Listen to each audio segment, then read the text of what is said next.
Is it time for you to create more credibility and authority when you present? Well, if so, one great way to do that is with the power of the pause. Hi, for those of you who don't know me, my name is Mari Geasair, and I help you with your executive presence and with your presentation skills. One thing I'm getting asked a lot recently is how do I increase my perceived credibility and authority? I'm speaking to a lot of people who are truly subject matter experts, but they're feeling like they're being ignored or people aren't quite taking in what they have to say. The thing is, a lot of that has to do with not just their messaging and their knowledge, but their delivery, and specifically the fact that they are either speaking too fast or they're not taking pauses. So I want to chat about the power of the pause, how and why to use it.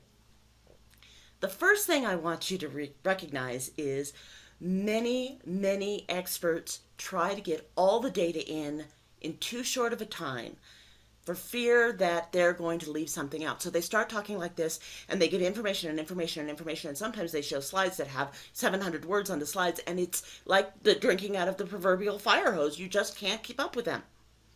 They think that that is actually adding value, but it's very hard for the listener to determine what's the most important information. And it's very hard for the listener to gather it all, take it in, put it into context, and remember it. And part of that comes from the fact that experts tend to forget that they have spent years mastering their subject matter. Because of that, they can take in and understand information around their subject matter much more quickly than the average person can.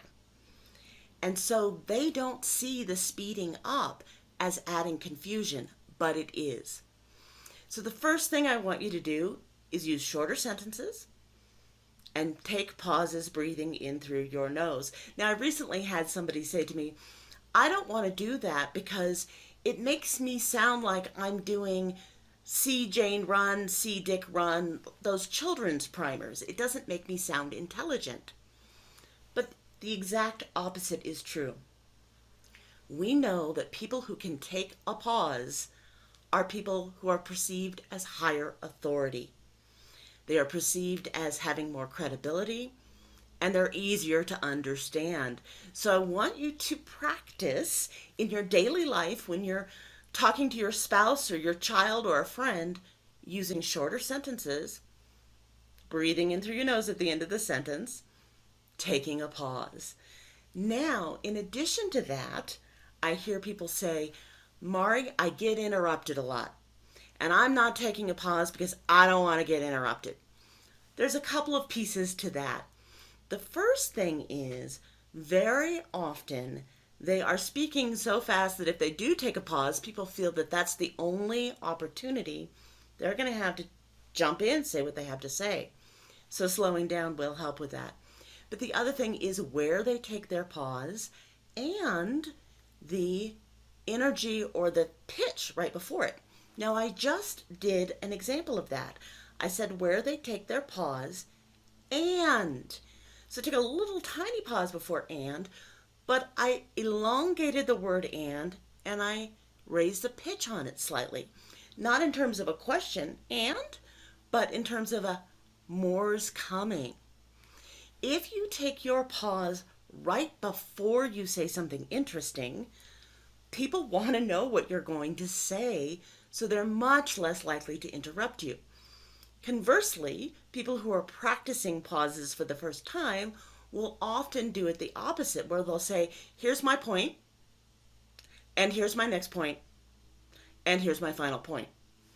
Their pitch is going down a little bit.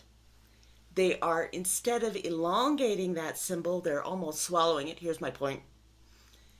And it's the end of the point. So I want you to practice your pauses right before you're going to say something interesting and elongate that word right beforehand.